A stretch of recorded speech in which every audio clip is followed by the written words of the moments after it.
Hello friend, class 12 biology का आज आप लोग को बीच MCQ टॉप 50 प्रश्न लेकर उपस्थित है जो आप लोग को एग्जाम में आने की संभावना है।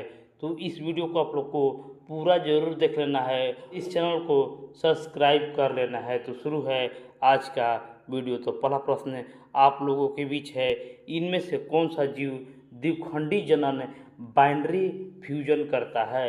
इनमें से कौन सा जीव जो है वह द्विखंडी जनन करता है? प्लोनेरिया, अमीबा, ईस्ट या स्पाइगाइरा। देखिए, द्विखंडी जनन की बात करें तो इसमें से अमीबा इस प्रश्न का आंसर होगा जो द्विखंडी जनन करता है। सारा प्रश्न इम्पोर्टेंट दिया जा रहा है जो आप लोग को एग्जाम के व्यू से आज आप लोग को बीच मिल रहा है। जीवों में जीवन की समाप्ति को क्या कहते हैं? जीवों में जीवन की समाप्ति को मृत्यु कहा जाता है। डायरेक्ट आप लोग को आंसर बताया जाएगा ताकि आप लोग कम समय में ज़्यादा याद कर सके। जीवों में जीवन की समाप्ति को मृत्यु कहा जाता है। ईस्ट में कौन सा प्रजनन होता है? ईस्ट में कौन सा प्रजनन होता है? आंसर होगा कली बनना। ईस्ट में कली बनना होता है। लैंगिक प्रजनन में क्या आवश्यक होता है? लैंगिक प्रजनन में क्या आवश्यक होता है? तो लैंगिक प्रजनन जो होता है, दो माता पिता से लैंगिक प्रजनन होता है। निम्न में से कौन अमर जीव कहलाता है? कौन है जो अमर जीव कहलाता है? हाइड्रा, मैन, कैट या डॉग। तो अमर जीव की बात करें तो अमर जीव हाइड्रा को कहा जाता है। परागकण कहाँ बनते हैं? परागकण कहाँ बनते हैं?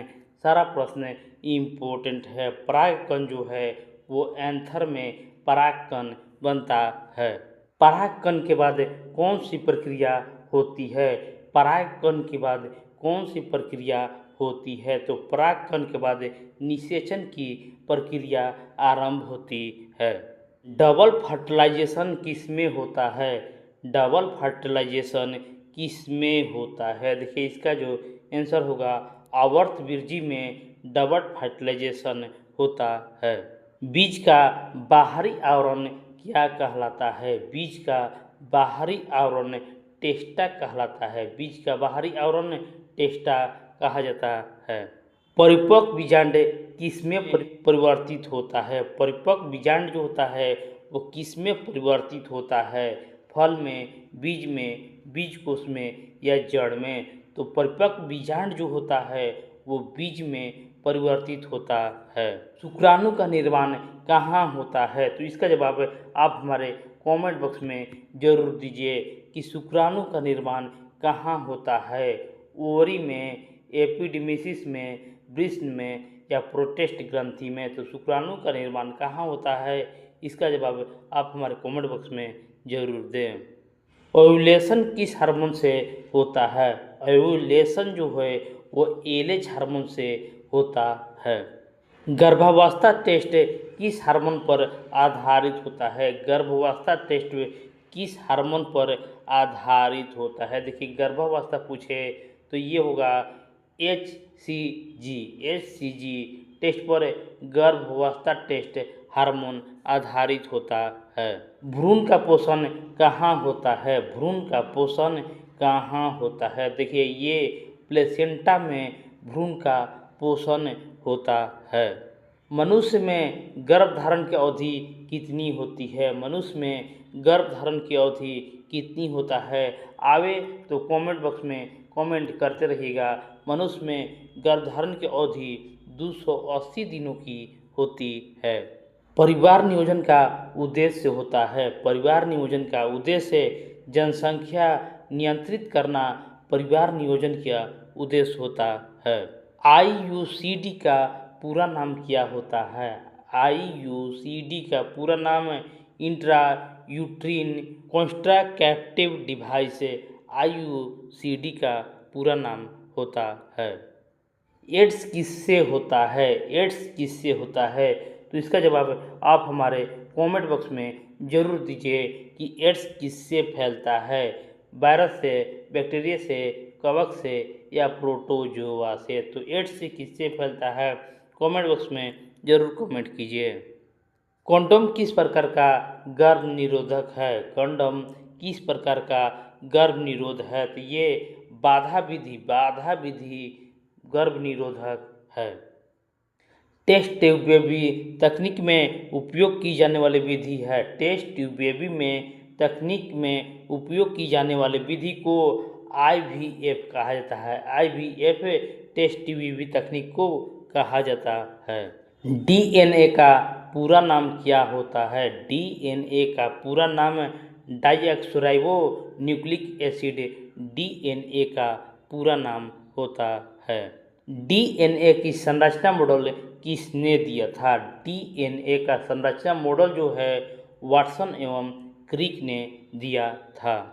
मनुष्य में गुणसूत्रों की संख्या कितनी होती है? मनुष्य में गुणसूत्रों की संख्या 46 होती है। गुणसूत्रों की संख्या 46 होती है।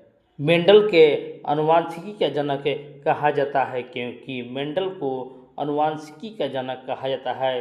देखिए ये भी है क्वेश्चन है, ये भी पूछ देता है कि मेंडल को जनक कहा जाता है। आंसर होगा आनुवंशिकी। तो इसमें क्वेश्चन है मेंडल को आनुवंशिकी का जनक कहा जाता है क्योंकि उन्होंने मटर पर प्रयोग किए थे।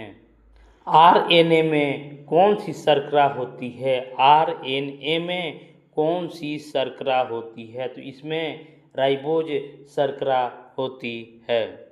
DNA की प्रतिकृति कहाँ होती है? DNA की प्रतिकृति जो है वो नाभिक में होती है। मनुष्य का लैंगिक निर्धारण किस पर आधारित होता है? मनुष्य का लैंगिक निर्धारण जो है XXXY प्रणाली पर आधारित होती है। HBS बनने का कारण होता है। HBS बनने का कारण ऑप्शन सी पॉइंट म्यूटेशन होता है।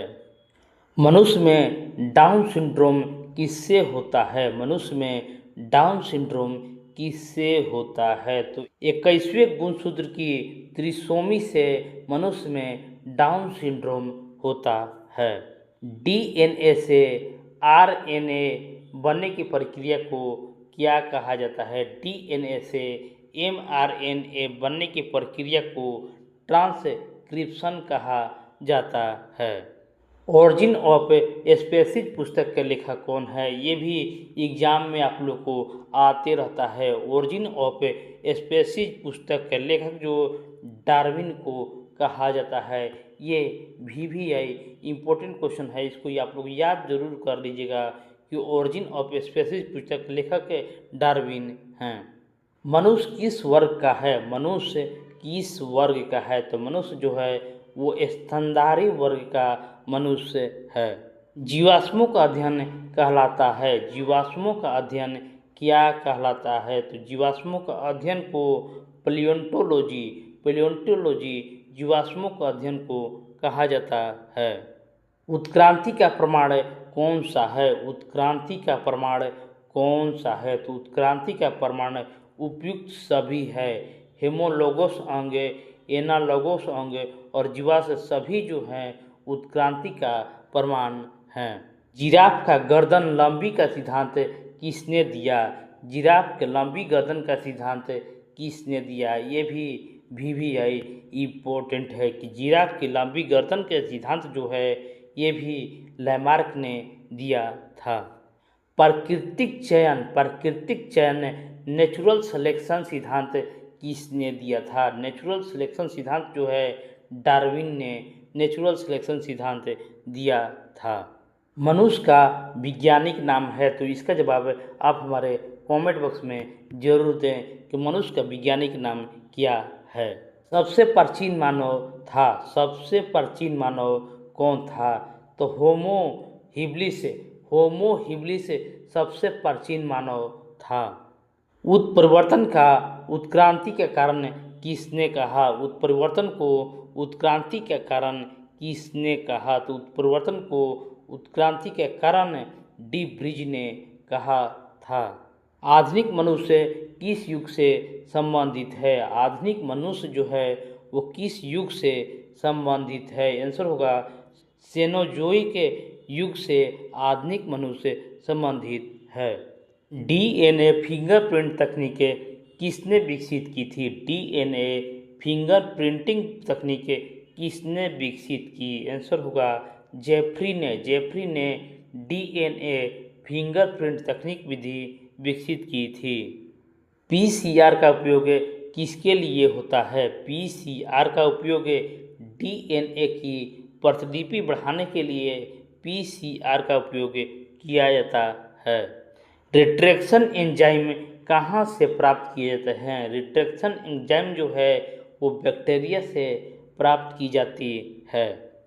पहला रिकॉम्बाइनेंट डीएनए किसने बनाया था? तो पहला रिकॉम्बाइनेंट डीएनए जो है वो बोर और कोहेन ने बनाया था।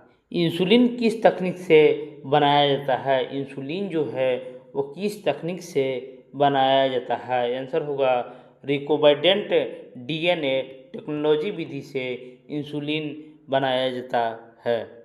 एग्रोबैक्टीरियम टेमोफिशियंस का उपयोग किसमें होता है? एग्रोबैक्टीरियम टेमोफिशियंस का उपयोग जो है पौधों में जीन स्थानांतरण के लिए उपयोग किया जाता है।